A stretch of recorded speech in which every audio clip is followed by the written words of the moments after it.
पाहत आहात Loksamiksha news network आणि या आहेत आजच्या सुपरफास्ट न्यूज।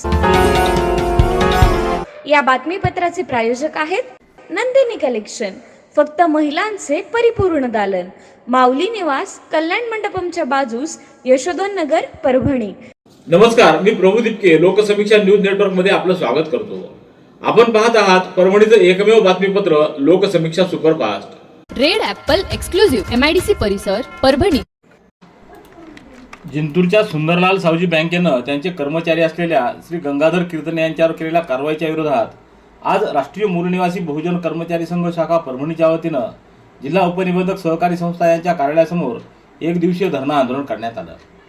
यावेळी राष्ट्रीय तक्रार निवारण समितीचे प्रभारी डॉक्टर मोहन मिसाळ यांच्या उपस्थितीमध्ये जिल्ह्यातील प्रमुख पदाधिकारी ज्योती मिसाळ, शिवाजी खोपे, गौतम जडे, सुभाष शिंदे, DA खोब्रागडे, बाळासाहेब लंगोटे, रविकुमार नरवाडे, सुभाष साळवे, प्रमोद लाटे, बबन भंडारे, संजय सोनकांबळे, राजकुमार बलखंडे, बबन वाघमारे, सुग्रीव सावंत, संभाजी जोंधळे आदींनी या आंदोलनामध्ये सहभाग नोंदवला।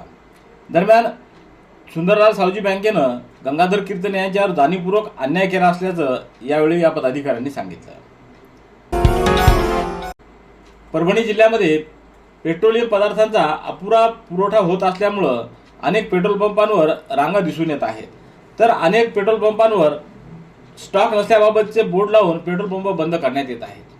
आज परभणी शहरातील अनेक पेट्रोल पंपांवर शेतकऱ्यांनी डिझेल घेण्यासाठी कॅनच्या लाईन लावून डिझेल घेतलं, तर अनेक पेट्रोल पंपावर डिझेलसाठी वाहनांच्या मोठमोठ्या रांगा लागलेल्या दिसून आल्या। परभणी जिल्हा कारागृहामध्ये विधी सेवा प्राधिकरणाच्या वतीनं मराठी अभिनेते संकर्षण कराडे यांचा कार्यक्रम संपन्न झाला। परभणीचे भूमिपुत्र लोकप्रिय मराठी अभिनेते, कवी, लेखक संकर्षण कराडे यांनी आज जिल्हा कारागृहामध्ये बंदी बांधवांना आपल्या कवितांमधून गुन्हेगारी सोडून मुख्य प्रवाहात येण्याची प्रेरणा दिली। कराडे यांनी आपल्या प्रभावी कवितांमधून बंदी बांधवांना सामाजिक संदेश दिला आहे। त्यांच्या कवितांमधून जीवनातील संघर्ष, परिवर्तन, माणुसकी आणि नव्या सुरुवातीचा संदेश देण्यात आला। नीटमधील कथित पेपरफुटी, अनियमितता आणि विद्यार्थ्यांवरील अन्यायाच्या निषेधार्थ युवक काँग्रेसच्या वतीनं आज जिल्हाधिकारी कार्यालयावर आंदोलन करत निवेदन देण्यात आलं। विद्यार्थ्यांच्या भवितव्याशी सुरू असलेला खेळ तात्काळ थांबवून दोषींवर कठोर कारवाई करावी अशी मागणी यावेळी करण्यात आली। हे आंदोलन युवक काँग्रेसचे प्रदेशाध्यक्ष शिवराज मोरे, भगवान पंडागळे यांच्या आदेशानुसार करण्यात आलं। यावेळी सचिन जवंजाळ, अजित वरपुडकर, सुहास पंडित, मयूर मोरे, अमोल डाखोरे, राजपाल देशमुख, दिगंबर खरोडे, गोविंद झाडे, गोविंद चोपडे, गोविंद शर्मा, दत्ता कदम, कुणाल गायकवाड आदींसह पदाधिकारी व कार्यकर्ते उपस्थित होते। गुडघ्यात वेदना, चालताना बसताना त्रास होतोय, गुडघ्यातून आवाज येतोय, सूज आहे किंवा वंगण संपत चाललंय। गुडघे बदलण्याची वेळ येईल अशी भीती वाटते का? आता काळजी करू नका, आयुर्वेदिक उपचारांनी मिळवा नैसर्गिक आराम। अनुभवी तज्ञांकडून मिळवा सुरक्षित आणि प्रभावी उपचार आणि अनुभवा आराम पहिल्याच दिवसापासून। बालाजी आयुर्वेदिक निसर्ग उपचार केंद्र, रामकृष्ण नगर, तलाठी भवनच्या बाजूला, वसमत रोड, परभणी। आजच संपर्क करा आणि वेदनामुक्त जीवनाकडे एक पाऊल टाका। जोडपरळी ते पिंगळी कोथळा रस्ता सुधारणा करण्याच्या कामाची 10 फेब्रुवारी रोजी गुणवत्ता निरीक्षक श्रेणी 1 रणखाम यांनी पाहणी करून घेतली असून आजपर्यंत कोणत्याही प्रकारची त्यावर कारवाई करण्यात आलेली नाही। कंत्राटदार अशोक कराळे यांनी याबाबत निवेदन दिलेलं असून कार्यकारी अभियंता उडानशिवे आणि उपअभियंता सोनकांबळे हे दोघंजण जून 2025 पासून कंत्राटदार आणि प्रशासनाची दिशाभूल करत असल्याचा आरोप केला आहे। हे दोघं बेजबाबदार अधिकारी असून त्यांना तात्काळ निलंबित करून त्यांच्यावर गुन्हा दाखल करण्यात यावा अशी मागणी शिवसेनेचे परभणी विधानसभा संघटक अशोक कराळे यांनी मुख्य कार्यकारी अधिकारी यांच्याकडे निवेदनाद्वारे केली आहे। कोतवाली पोलीस ठाण्याच्या हद्दीतील एका अल्पवयीन पीडितेचा पाठलाग करत छेडछाड केल्याप्रकरणी जिल्हा व सत्र न्यायाधीश NP त्रिभुवन यांनी सोनू सिंग टाक याला 1 वर्ष सक्तमजुरी, 2000 रुपये दंड आणि दंड न भरल्यास 2 महिने साधा कारावासाची शिक्षा ठोठावली। एका अल्पवयीन मुलीनं कोतवाली पोलीस ठाण्यात 6 सप्टेंबर 2019 रोजी एक तक्रार दाखल केली होती। त्याद्वारे सोनू सिंग हा दुचाकीवरून तिची छेड काढत असल्याचं म्हटलं होतं। सहाय्यक पोलीस निरीक्षक गुलाब बाचेवाड यांनी या संदर्भात तपास करत न्यायालयात दोषारोपपत्र दाखल केलं। जिल्हा व सत्र न्यायाधीश त्रिभुवन यांच्या समोर या प्रकरणामध्ये सरकार पक्षाच्या वतीनं सहाय्यक सरकारी अभियोक्ता श्रीमती अभिलाषा पाचपोर यांनी बाजू मांडली। यात एकूण 6 साक्षीदार सरकारनं तपासले। आरोपी विरुद्ध संशयाच्या पलीकडे जाऊन गुन्हा सिद्ध होऊन न्यायालयानं संबंधित आरोपीला शिक्षा केली आहे। गंगाखेड तालुका व मतदारसंघ हा बाळासाहेब ठाकरे व उद्धव ठाकरे यांच्या विचारावर प्रेम करणारा असल्याचं सांगत पक्षानं संपूर्ण परभणी जिल्ह्याची संघटनात्मक जबाबदारी दिल्यानं आता गंगाखेडकरांच्या सुखदुःखामध्ये विकासात्मक कार्यात आणि जिल्हा प्रमुख विष्णू मुरकुटे यांच्या पाठीशी भक्कमपणे उभा राहणार असल्याचं प्रतिपादन आमदार डॉक्टर राहुल पाटील यांनी केलं। शिवसेनेचे नूतन जिल्हा प्रमुख विष्णू मुरकुटे यांच्या नागरी सत्काराचं आयोजन व्यापारी संघ, विविध सामाजिक संस्था आणि शिवसेनेच्या वतीनं मोर्या फंक्शन हॉल इथं करण्यात आलं। यावेळी जिल्हा प्रमुख रवींद्र धर्मे, डॉक्टर विवेक नावंदर, डॉक्टर सिद्धार्थ भालेराव, विठ्ठल रबदडे, सुभाष कदम, श्रीनिवास मुंडे, धमानंद गोबाळे, पंडित गुरुजी, मनोहर महाराज केंद्रे, दगडू सोमानी, सुभाष नळदकर, महादेव शेंडगे, बालाजी लोखंडे, साहेब कल्याणकर, जानकीराम पवार, बापूराव पौळ, छगन मोरे आदींची उपस्थिती होती। बाजार क्षेत्रामध्ये फळे, भाजीपाला व अन्नधान्यांमध्ये घातक रसायनाचा वापर, कृत्रिम रंग आणि भेसळ रोखण्यासाठी कृषी उत्पन्न बाजार समित्या, खाजगी बाजार व थेट पणन परवानाधारकांनी कडक उपाययोजना कराव्यात असे निर्देश राज्य शासनाने दिले आहेत। परवानाधारक व्यापाऱ्यांची नियमित तपासणी करून दोषींवर अन्न सुरक्षा आणि मानके कायदा 2006 अंतर्गत कारवाई करण्याबाबत पणन संचालक शरद जरे यांनी कळविलं आहे।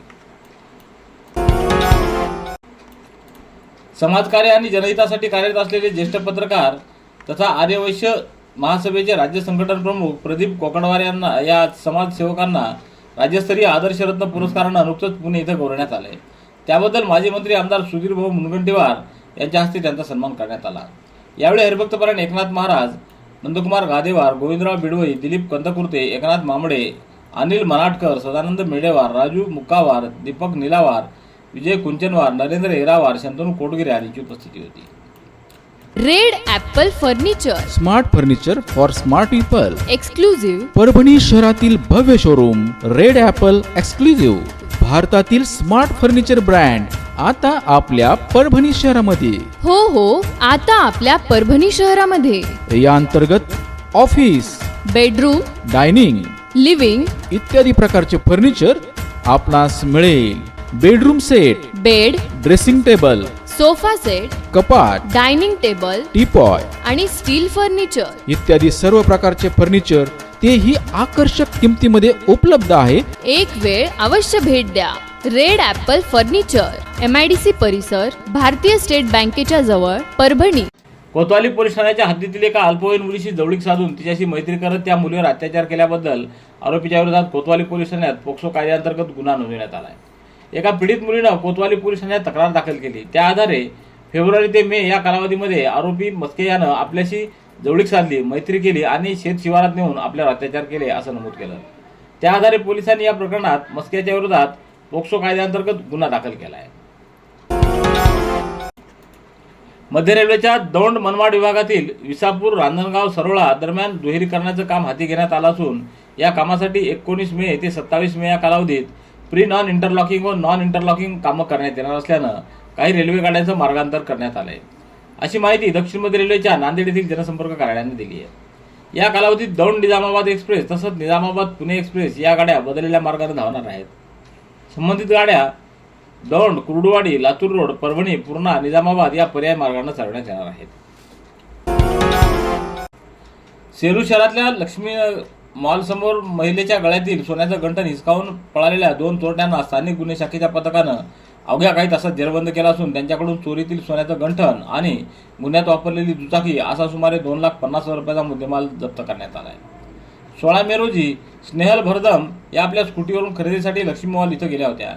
त्यावेळी लक्ष्मी मॉल समोर 2 अज्ञात इसम दुचाकीवर आले आणि त्यांच्या गळ्यातील 1.5 तोळे वजनाचं अंदाजे 1.5 लाख रुपये किमतीचं सोन्याचं गंठण हिसकावून पसार झाले होते।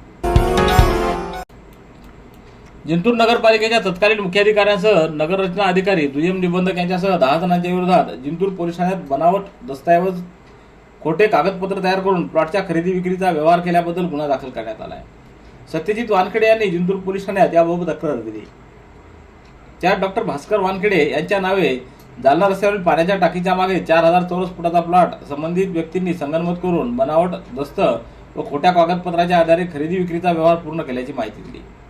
त्या आधारे पोलिसांनी तत्कालीन मुख्याधिकारी मिनीनाथ दंडवते, प्रतीक्षा कसलवार, शिवप्रसाद सानप, लिंबीनाथ बाळनाथ मधुरकर, रामकिशन घुले, रमेश जगताप, शेख गुलजार, साजिद लतीफ व आर डी देशपांडे यांच्या विरोधात गुन्हा दाखल करण्यात आला आहे. अमृत या राज्य शासनाच्या स्वायत्त संस्थेमार्फत खुल्या प्रवर्गातील आर्थिकदृष्ट्या दुर्बल घटकातील युवकांसाठी विनामूल्य ड्रोन पायलट प्रशिक्षण राबवण्यात येणार असून प्रशिक्षण यशस्वीरित्या पूर्ण करणाऱ्या ड्रोन पायलट परवाना देखील मिळणार आहे. इच्छुकांनी ऑनलाईन अर्ज करावा असं आवाहन जिल्हा व्यवस्थापक अनिरुद्ध काटे यांनी केलेलं आहे. रेड ॲपल एक्सक्लुझिव्ह MIDC परिसर परभणी. याबरोबरचे बातमीपत्र संपलं. पुन्हा भेटूया उद्याच्या सुपरफास्ट बातमीपत्रात. पाहत रहा लोकसमीक्षा. तुम्हाला हे बातमीपत्र कसं वाटलं याबद्दल आपली प्रतिक्रिया नोंदवा. दररोजचे अपडेट्स मिळवण्यासाठी लोकसमीक्षा चॅनलला सबस्क्राईब करा. धन्यवाद.